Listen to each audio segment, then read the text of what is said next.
Alright, I can see the hype. Because the fragrant flower that blooms with dignity despite having a really long title is an awesome romance. I am going to put a disclaimer here at the start of this video because I have not started watching the anime as I have been reading the manga. Now why have I been reading it instead of watching it? Because unlike in my prime where I could watch 4, 5, 6 shows a day, well, at the same time, I can only watch a certain handful nowadays, and reading manga is a lot easier for me to consume, especially when I'm at like work or on my lunch breaks, etc.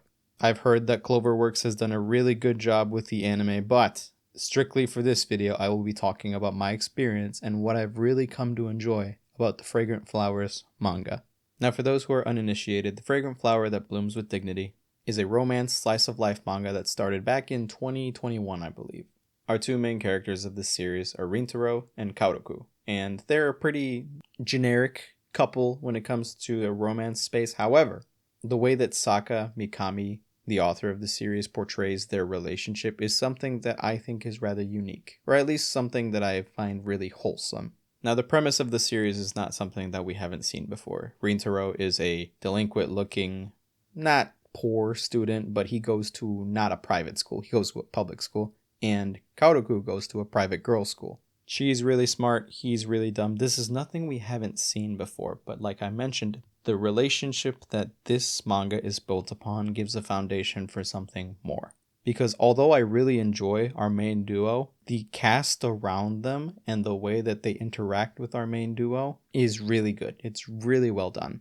And much like how I talked about this in my Blue Box video, the relationships and the way that all of these things progress in this series is very real. It's very genuine, if I had to put it in a way.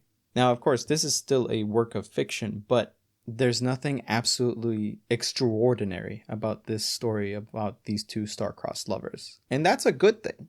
Romance manga and anime have previously suffered from having to have that it factor. Like, the main girl speaks Russian, the main girl lives in Hokkaido, the main girl blah blah blah blah blah.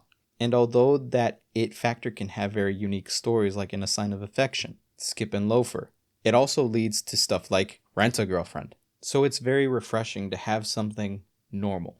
Like Rintaro, the most abnormal thing that you could say he does is he helps out his family bakery, which is a completely normal thing to do in your teens. And Kaoruku, the most unique thing about her is that she's just a girl. But these two and the relationship that they build throughout this series is just the foundation.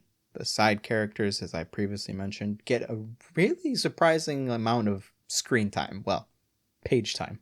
And the author does a really good job providing that screen time, that page time to characters like Subaru. Now, she's Kaoruku's childhood friend who, at first, she comes off reserved, she comes off very overprotective, but the more we peel back the layers of her onion, to quote Shrek, the more we see that Subaru just really cares about her best friend, and that she has been through a lot with her, and that's why she can be a little overprotective when she's meeting new people. And not only that, Subaru actually is doing a really great job of where I am in the series, of being a good wingman for Rintaro. Like, she's doing a pretty good job of trying to make sure that our main couple can eventually express their feelings for each other.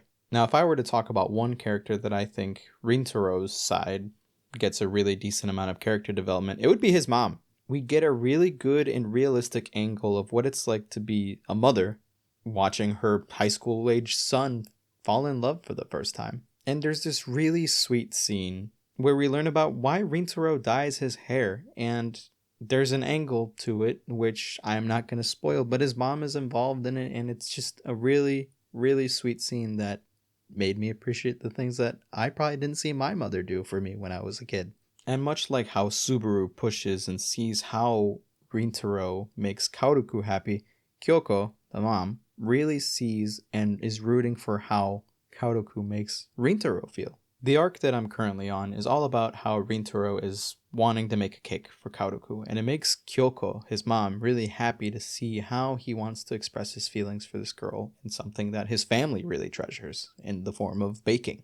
There's been a whole lot of other moments that I haven't mentioned so far in this video from the supporting cast, but they're all great, and I really encourage that if you like a good romance with great supporting characters, this is one that's going to be for you. And I'm really excited to see how the author wants to use the supporting cast in the future. But much like how I mentioned at the start of this video, this supporting cast is laid on top of a really, really solid foundation of a romance. Rintaro, despite having the look of a delinquent, is a misunderstood soft boy, which I've really come to like him as a main character. At the beginning, we see how anxious he is about how people perceive him, and he really bottles up his feelings, but the more that he gets to know Kaoruko, the more he opens up. The more he becomes expressive, and the more he really starts to enjoy himself and to enjoy being emotional. And Kaoruko has her own anxieties. She's in a position right now where the private school that she's attending is at a scholarship level, and she has to be perfect. She has to be a symbol of what it is to be a good student. And her form of escapism is sweets, food, and Rintaro. And the way that those things make her feel, the way how happy she is when she's around those things, just makes it all worth it in the end. And I'm really looking forward to getting to know a little bit more about her backstory. Now, there hasn't been a huge payoff yet, but ultimately, the two main characters really make each other happy. And they're becoming friends, which is a part of romance in most scenarios. So yeah, I completely understand the hype behind this romance. Is it the best romance of all time? I mean, it's too early to tell, but it is a really good one. It's a solid, from where I'm at, just 4 volumes in, a solid 8. And in my opinion, it can only go higher than here. It all just depends on how Sakamikami decides to go about with the story. And one last thing that I'll mention about Sakamikami is that their illustrations are really well done. The expressions are always so vibrant. The panels, the way that they draw food, it's just all really well done. I'm really excited to see where this manga ends up in my all-time list, but for now, we'll just have to enjoy it while it lasts. Now let me know what you guys think. Have you guys been watching Fragrant Flowers? Have you guys been keeping up with it since it came out in 2021? If so, let me know who your favorite character is. And if you guys aren't watching or reading Fragrant Flowers, what's got you hooked right now in terms of romance? Is it Blue Box? Rent a Girlfriend? School Days? Let me know in the comments down below. If you enjoyed what you saw, please feel free to drop me a like, comment, share the video, or subscribe. Next romance video will be a little bit away, but it's about a series that I really think deserves a bit more love than it still currently gets. But until then, this has been Sagi Taco, and I will see you guys in the very near future for another video. Hasta luego.